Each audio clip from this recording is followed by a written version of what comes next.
Welcome to pen point. మనం చూస్తున్నాము ఆంధ్రప్రదేశ్ రాష్ట్రంలో ఒక కొత్త తరహా రాజకీయాల వైపు నడుస్తుంటే మరోవైపు అక్కడ జరుగుతున్న అకృత్యాలు అఘాయిత్యాలకు సంబంధించి అధికార పార్టీ అలాగే ప్రతిపక్ష పార్టీలు ఎవరికి వారే వాళ్ళకి సంబంధించిన ఒక కొత్త వర్షన్ ఇచ్చే ప్రయత్నం చేస్తున్నాయి.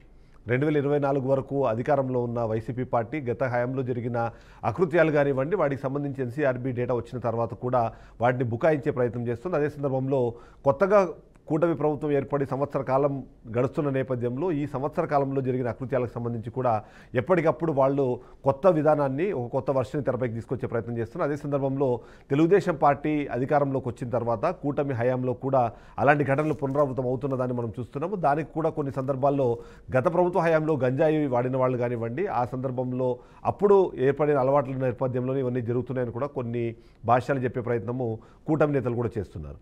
అదే సందర్భంలో కొన్ని ఘటనలు మాత్రం ఖచ్చితంగా ప్రతి ఒక్కరిని కలచివేసే పరిస్థితి మనకి కనిపిస్తోంది. అందులో ముఖ్యంగా 2 రోజుల క్రితం తెరపైకి వచ్చిన అనంతపురం జిల్లా రాప్తాడు నియోజకవర్గ పరిధిలోని రామగిరి మండలంలో 8వ తరగతి బాలికపై సామూహిక లైంగిక దాడి ఘటన మనకు చోటు చేసుకుంది. దాదాపుగా 2 ఏళ్ల పాటు 15 మంది ఆ అమ్మాయి మీద లైంగిక దాడికి పాల్పడినట్టు, ఆ అమ్మాయిని బెదిరించి మరీ రిపీటెడ్గా చేసినట్టుగా కూడా సమాచారం ఉంది. ఇందులో మైనర్ బాలికలు మొదలు 50 ఏళ్ల ముదుసలి వరకు కూడా ఆ అమ్మాయి మీద లైంగిక దాడి చేసినట్టుగా తెరపైకి వచ్చిన నేపథ్యంలో ఈ విషయం పైన సీఎం చంద్రబాబు నాయుడు సీరియస్ అయ్యారు. అంతేకాకుండా ఇలాంటి ఘటనలు పునరావృతం కాకుండా ఉండేందుకు అవసరమైన సీరియస్ స్టెప్స్ తీసుకోవాల్సిన అవసరం ఉందన్న విషయం కూడా చెప్పడంతో పాటు ఈ ఘటనల్లో నిందితులపై వెంటనే నిందితులను వెంటనే అరెస్ట్ చేసి వారిపై కఠిన చర్యలు తీసుకోవాలని కూడా ఆదేశించారు. ఇక మంగళవారం అమరావతిలో ఉమ్మడి అనంతపురం జిల్లాలో చోటు చేసుకున్న ఘటనలపై ఉన్నతాధికారులతో సీఎం చంద్రబాబు సమీక్ష నిర్వహించిన నేపథ్యంలో ఒక యువతి హత్య, మరో బాలికపై సామూహిక అత్యాచారం కేసును వేగంగా విచారణ చేసి ఆ అధికారులను సూచించడంతో పాటు పక్కా ఆధారాల సేకరణతో పాటు నిర్దిష్ట సమయంలో నిందితులకు శిక్ష పడేలా చూడాలని అధికారులను ఆయన సూచించారు. ఇక పోలీసులకు పూర్తి స్వేచ్ఛను ఇస్తున్నానన్నారు. గంజాయి బ్యాచ్ ఆట కట్టించాలని స్పష్టం చేశారు. ఇక ఈ 2 ఘటనల్లో దర్యాప్తు చర్యల వివరాలను ఎప్పటికప్పుడు సీఎం చంద్రబాబు నాయుడుకి తెలియజేయాలని చెప్పేసి డీజీపీకి ఉన్నతాధికారులకు చెప్పడం కూడా మనకి ఇక్కడ తెలుస్తోంది. ఇక ఇలాంటి ఘటనలు ఎందుకు పునరావృతం అవుతున్నాయన్న దాంతోపాటు ఇలాంటి ఘటనలు జరగడం అన్నది దురదృష్టకరమైన నేపథ్యంలో ఈ విషయం పైన తన సమాచారం అందించేందుకు మా ప్రతినిధి రాజు లైవ్లో సిద్ధంగా ఉన్నారు. ఒకసారి రాజు దగ్గరికి వెళ్దాం. రాజు, మనం చూస్తున్నాం గత కొంతకాలంగా ఆంధ్రప్రదేశ్ రాష్ట్రంలో జరుగుతున్న ఘటనలు కానివ్వండి, ఆ ఘటనలకు రెస్పాండ్ అవుతున్న ప్రభుత్వ తీరును కానివ్వండి, ఎలా చూడాలంటారు? మీ అబ్జర్వేషన్ ఏంటి?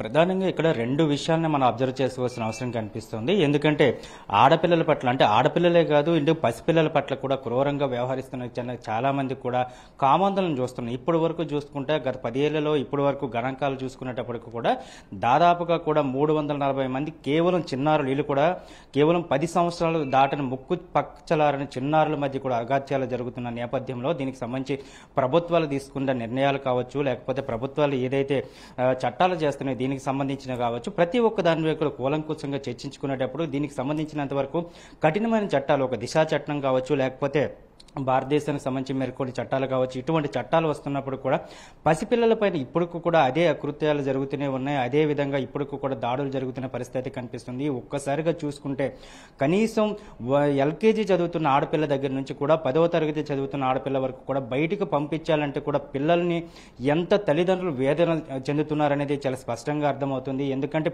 బయటికి వెళ్ళిన తర్వాత సురక్షితంగా వాళ్ళు తిరిగి వస్తారా, లేకపోతే వాళ్ళకి సంబంధించి స్కూల్లో కానీ కాలేజీలో కానీ ఇటువంటి సిచ్యువేషన్స్ చాలా ఎదురవుతున్న పరిస్థితి కనిపిస్తుంది. కేవలం సొంత ఎవరైతే మేనమావ కావచ్చు, లేకపోతే వాళ్ళకి సంబంధించినంత వరకు కూడా రిలేషన్స్ ఎవరైతే ఉంటారో, అంటే అసలు చెప్పుకుంటే పోతే మనకైతే ఇప్పటి వరకు అది సమంజసం కాదనిపిస్తుంది. కనీసం చిన్న అన్న కావచ్చు, తమ్ముడు కావచ్చు, ఇటువంటి ఈ ఘటనలు జరుగుతున్నాయి. ఈ ఘటనలు జరుగుతున్న నేపథ్యంలో ప్రభుత్వం వ్యవహరిస్తున్న తీరు ఎలా ఉందంటారు? ఎందుకంటే ఇప్పుడేమో ఓవైపు వైసీపీ ఏమో ఇలాంటి ఘటనలు పునరావృతం అవుతున్నాయి, ప్రభుత్వం దీన్ని పట్టించుకోవట్లేదు, అసలు ప్రభుత్వం ఉందా లేదా అనే విధంగా వాళ్ళు ప్రశ్నిస్తుంటే ఎప్పటికప్పుడు వీటి మీద స్పందిస్తున్నాము, ఇలాంటి ఘటనలు పునరావృతం అవ్వకుండా ఉండేందుకు అవసరమైన చర్యలు తీసుకుంటున్నామని చెప్పేసి ఒక మహిళ ఇవాళ హోంమంత్రిగా ఉంది. తను తీసుకుంటున్న చర్యలు ఖచ్చితంగా పర్ఫెక్ట్గా ఉన్నాయన్నది కూటమి ప్రభుత్వం చెప్తుంది.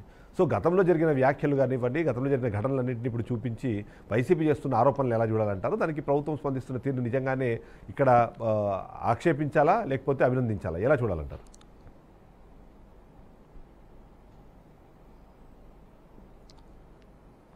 అంటే ఈ రెండు విషయాలను కూడా రెండు విభిన్న కోణాల్లో చూడాల్సిన అవసరం అయితే మనకు చాలా స్పష్టంగా కనిపిస్తుంది. ఎప్పటికప్పుడు కూడా అంటే మిగతా అన్ని మీడియాలకు సంబంధించి కాకుండా బీఆర్కే న్యూస్ అనేది ఏదైతే స్పష్టంగా ఉంటుందో, ఏదైతే తేటతెల్లంగా ప్రజలకు చెప్పగలుగుతామో అదే చెప్పగలిగే ప్రయత్నం ఇప్పటి వరకు చేసుకొస్తున్నాం. అయితే వైసీపీ ప్రభుత్వం ఏదైతే మీరు చెప్పిన ఆక్షేపాలు కానీ లేకపోతే వాళ్ళు ఏదైతే ఆరోపణలు చేస్తున్నారో ఆరోపణలకు సంబంధించి గత ప్రభుత్వంలో కూడా 5 ఏళ్ల కాలంలో అప్పుడు కూడా హోమ్ మినిస్టర్గా ఉండేటప్పుడు కూడా మహిళలను పెట్టారు.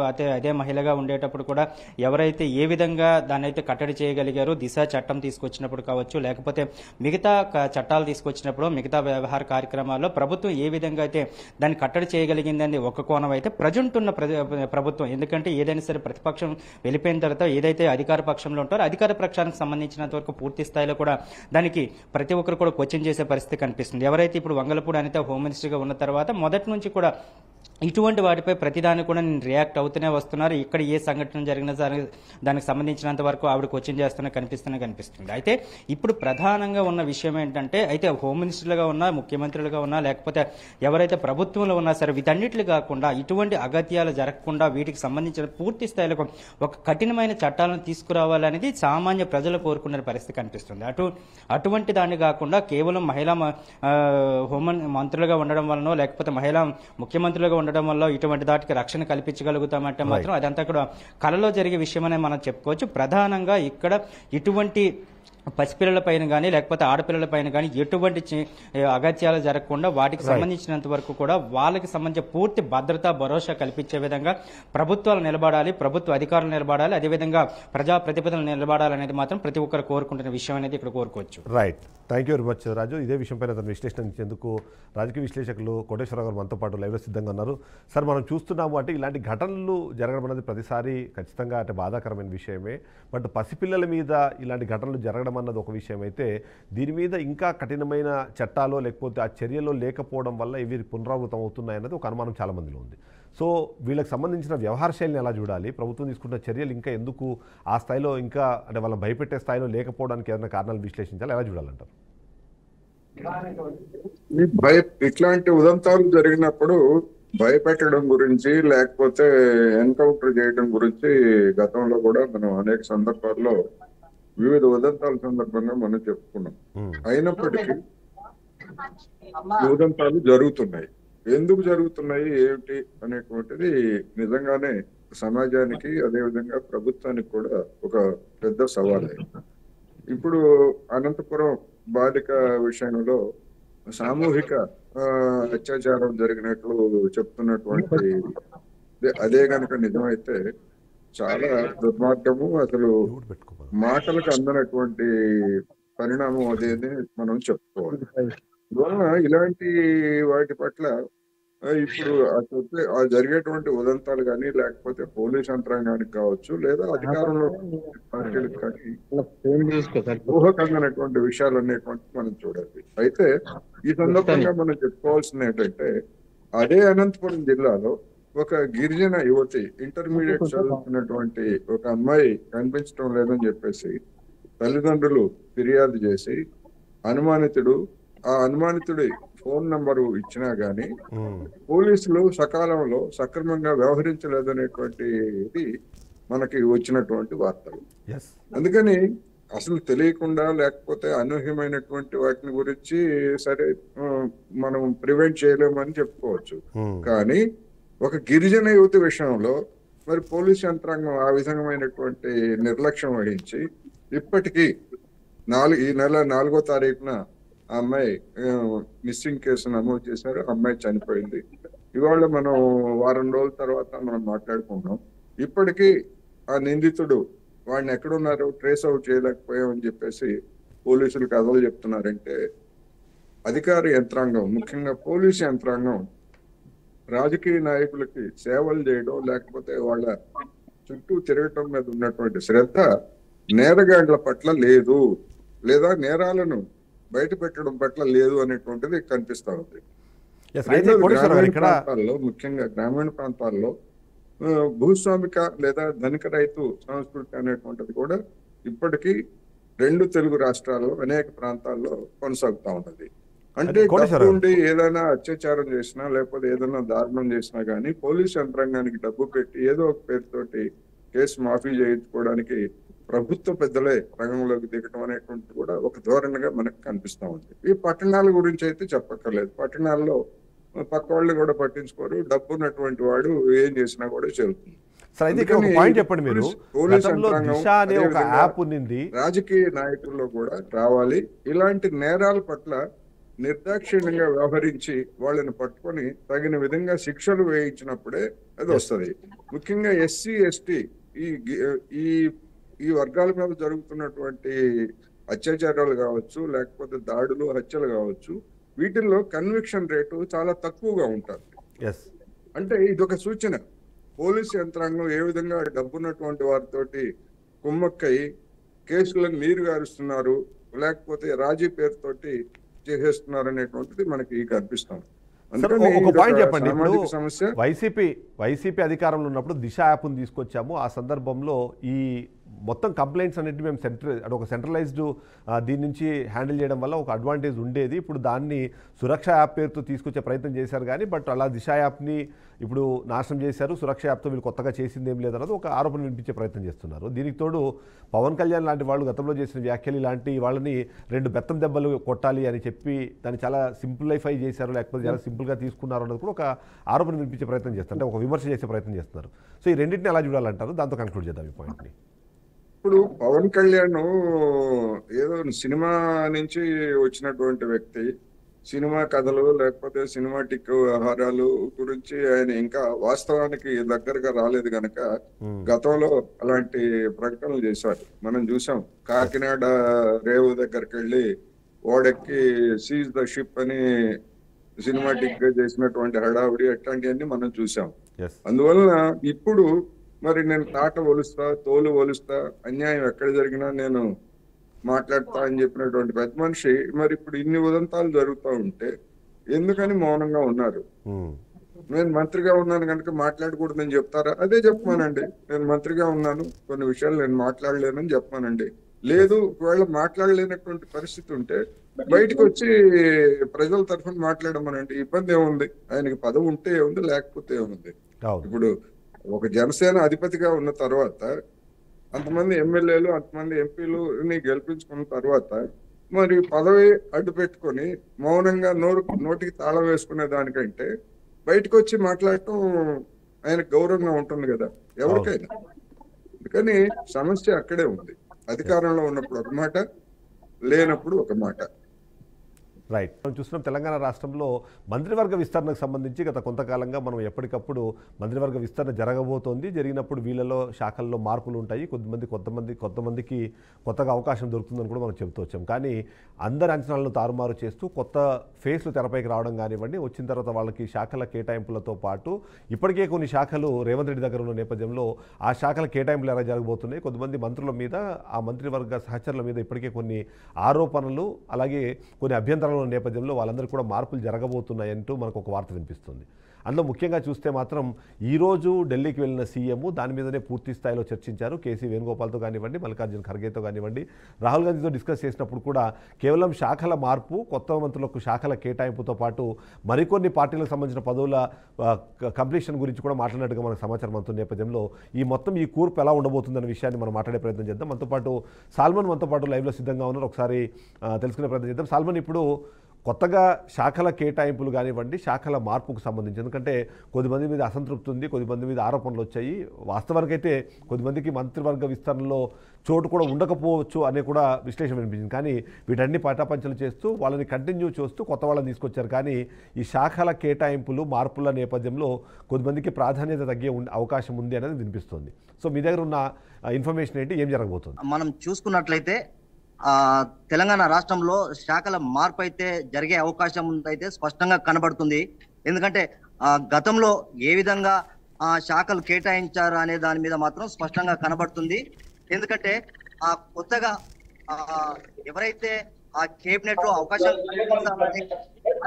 సంఖ్య ఎక్కువైన తదుపరిలో కొత్త వారు 3 పేర్లు అయితే ఆ కేబినెట్ లో మంత్రి పదవులు ప్రమాణ స్వీకారం అయితే చేశారు. అంటే ఎవరు కూడా ఊహించలేదు, అంటే వీరికి ఈ యొక్క మంత్రి పదవులు అవకాశం వస్తుందా అని కూడా ఎవరు ఊహించలేదు. కొత్త పేర్లు తెరపైకి వచ్చాయి. ఈ యొక్క కొత్త పేర్లు తెరపైకి రావడంతో తెలంగాణ రాష్ట్రంలో ఇప్పుడున్న 12 మంది మంత్రుల్లో 3 కొత్తగా శాఖల కేటాయింపులో కొంత మార్పులు చేర్పులు అయ్యే అవకాశం అయితే స్పష్టంగా కనబడుతుంది. ఎందుకంటే మనం చూసుకున్నట్లయితే సీఎం రేవంత్ రెడ్డి దగ్గర హోంశాఖ, విద్యాశాఖ, లేకుంటే మున్సిపల్ అడ్మినిస్ట్రేషన్ శాఖ అంటే కీలకమైన శాఖలు మాత్రం సీఎం రేవంత్ రెడ్డి దగ్గర ఉన్నాయి. ఈ యొక్క ముగ్గురికి మంత్రి పదవుల్లో అవకాశం కల్పించిన తర్వాత ఎవరైతే 12 మంది మంత్రులు ఉన్నారో వీరికి ఏ శాఖ కేటాయించాలనేది మాత్రం కొంత చర్చ జరుగుతుంది. అంటే ఖచ్చితంగా తెలంగాణ రాష్ట్రంలో కొత్తగా వచ్చిన మంత్రులు కానీ లేకుంటే ప్రజెంట్ అంటే గతంలో చేసిన మంత్రులు కానీ వారికి సీనియారిటీ ప్రకారం లేకుంటే సామాజిక కోణంలో కూడా ఈ యొక్క మంత్రి పదవులతో పాటు అదే విధంగా శాఖల కేటాయింపు కూడా జరిగే అవకాశం ఉంది. ఎందుకంటే ఇప్పుడు మనం చూసినట్లయితే కాంగ్రెస్ ప్రభుత్వము ఎస్సీ ఎస్టీ బీసీలకు పెద్దపీట వేస్తుంది. ఈ యొక్క శాఖల్లో కూడా అంటే ఎవరికి ఏ శాఖ కేటాయించాలి అనేది లేకుంటే ఎస్సీ ఎస్టీలు ఉన్నారు, బీసీలు ఉన్నారు, వారికి ఏ శాఖ కేటాయించాలనేది మాత్రం కొంత ఇది సీఎం రేవంత్ రెడ్డి ఢిల్లీకి అయితే వెళ్ళారు. ఢిల్లీలో కూడా ఈ యొక్క చర్చలు జరిపారు. ఎవరికి ఏ శాఖ కేటాయించాలనేది మాత్రం అధిష్టానం నిర్ణయం మేరకు ఈ యొక్క శాఖల కేటాయింపు అయితే ఉంటది. ఖచ్చితంగా మనం చూసుకున్నట్లయితే తెలంగాణ రాష్ట్రంలో అంటే ఒక్కొక్క రైట్ సల్మాన్, మొత్తానికైతే ఇప్పుడు జరుగుతున్న పరిణామాలన్నీ చూస్తే మాత్రం ఓవైపు అసంతృప్తులు వాళ్ళను బుజ్జగించే పనులు అన్నది ఓవైపు జరుగుతుంటే మరోవైపు మాత్రం శాఖల కేటాయింపులకు సంబంధించిన డిస్కషన్ కూడా అదే స్థాయిలో జరుగుతుంది.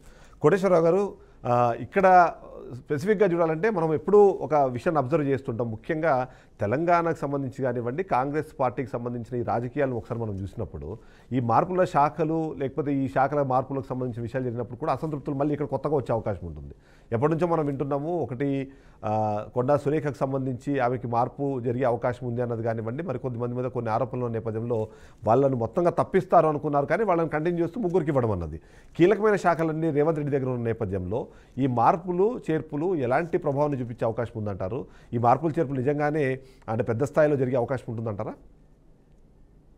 ఇప్పుడు ముఖ్యమంత్రిగా ఎవరిని ఎంపిక చేయాలి లేదా మంత్రులుగా ఎవరిని ఎంపిక చేయాలి అనేటువంటి విషయాల్లో రాష్ట్ర పార్టీ శాఖ కేంద్ర అధిష్టాన వర్గాన్ని సంప్రదించడం వరకు దాన్ని అర్థం చేసుకోవచ్చు. వాళ్ళ ప్రభావం కూడా దాని మీద ఉంటుంది.